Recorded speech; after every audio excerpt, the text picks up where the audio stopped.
नमस्कार दोस्तों, स्वागत है आपका हिंदी नॉलेज शो में। तो दोस्तों, अगर आप चीन पर पिछले 2-3 सालों से निगाह रख रहे हैं ना, तो आपने एक चीज नोटिस करी होगी कि चीन इतना ध्यान असल का युद्ध लड़ने पर नहीं देता जितना ध्यान वो दुश्मन के दिमाग से खेलने पर देता है। और इसीलिए आपने देखा होगा कि पिछले 1 साल में जब से गलवान घाटी की हिंसा हुई है, तब से चीन ने अपनी सेना का इतना इस्तेमाल नहीं किया जितना उसने अपनी सरकारी मीडिया का और अपने ट्विटर हैंडल्स का किया है, भारत के खिलाफ प्रोपेगेंडा फैलाने में और भारतीय जनता को यह दिखाने की कोशिश करने में कि चीन बहुत ज्यादा ताकतवर है भारत से, और इसीलिए चीन से युद्ध लड़ना बेकार है। लेकिन पिछले 1 साल से भारत चीन के हर प्रोपेगेंडा को काउंटर करता आया है। लेकिन अब से 1 महीने पहले चीन ने भारत के खिलाफ एक गहरी चाल चली थी जिसकी काट करना बेहद ही ज्यादा जरूरी हो गया था भारत के लिए।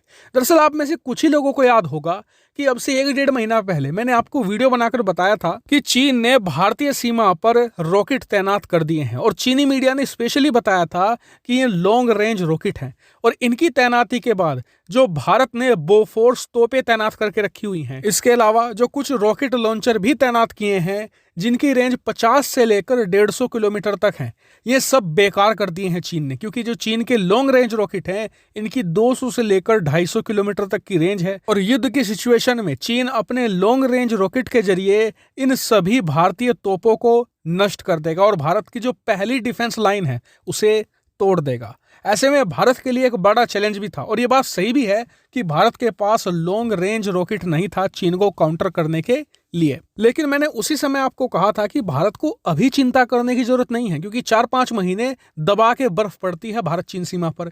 चीन अभी तो कुछ नहीं कर पाएगा, लेकिन उसके बाद जब बर्फ पिघलेगी, गर्मियां आएंगी, तब चीन खुराफात जरूर करेगा। ऐसे में भारत को आने वाले 4 से लेकर 6 महीनों में इसकी काट करनी ही होगी, और भारत ने कर डाली है, और जबरदस्त कर डाली है। दरअसल खबर कुछ ऐसी है कि भारतीय कंपनी JSR डायनेमिक्स ने एक खास तरीके का गाइडेड रॉकेट तैयार कर लिया है जो करीबन 324 मिलीमीटर का है, और इतना ही नहीं, इसकी रेंज 300 किलोमीटर तक है। और भारतीय ऑफिशियल्स ने खुद बताया है कि इसका निर्माण कार्य काफी एडवांस स्टेज में पहुंच चुका है, बहुत ही जल्द ये बनकर तैयार हो जाएगा और फिर भारतीय सेना को इसे दे दिया जाएगा। भारतीय सेना इसे इवैल्यूएट करेगी और उसके बाद इसके भारी मात्रा में ऑर्डर भी देगी, और उसके बाद भारतीय सेना ना सिर्फ चीन की सीमा पर बल्कि पाकिस्तानी सीमा पर भी इसे तैनात करेगी। इतना ही नहीं, भारतीय ऑफिशियल्स ने यह भी बताया है कि जो पहला वर्जन होगा वो तो होगा लैंड अटैक वर्जन, यानी कि जो जमीन से लॉन्च हो सके।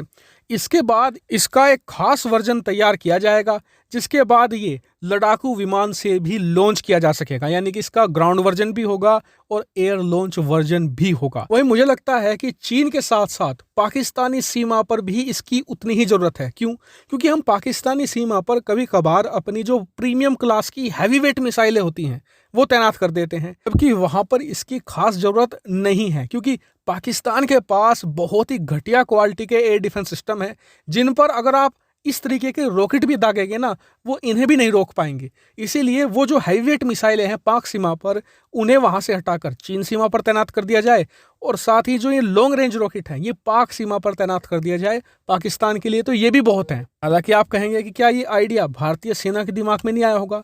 तो बिल्कुल आया होगा, लेकिन उनके पास ऑप्शन ही नहीं है। अब जाकर 2021 में हमने लॉन्ग रेंज रॉकेटों पर ध्यान दिया है, अब उनके पास ऑप्शन है। अब अगर वो चाहें तो इस तरीके का फेरबदल कर सकते हैं। अब बात करें इसके एक और बड़े फायदे की, तो वो है कीमत। इन रॉकेटों की कीमत काफी ज्यादा कम होगी। क्यों? क्योंकि ये पूरी तौर पर भारत के अंदर ही बनाए जाएंगे। ऐसे में इससे भारतीय सेना के बजट पर भी फर्क पड़ेगा। हालांकि इस पूरे प्रोजेक्ट पर आपका क्या मानना है कमेंट करके जरूर बताएगा। साथ ही वीडियो को शेयर कीजिएगा और चैनल को सब्सक्राइब करना बिल्कुल मत भूलिएगा। Thank you very much for watching video.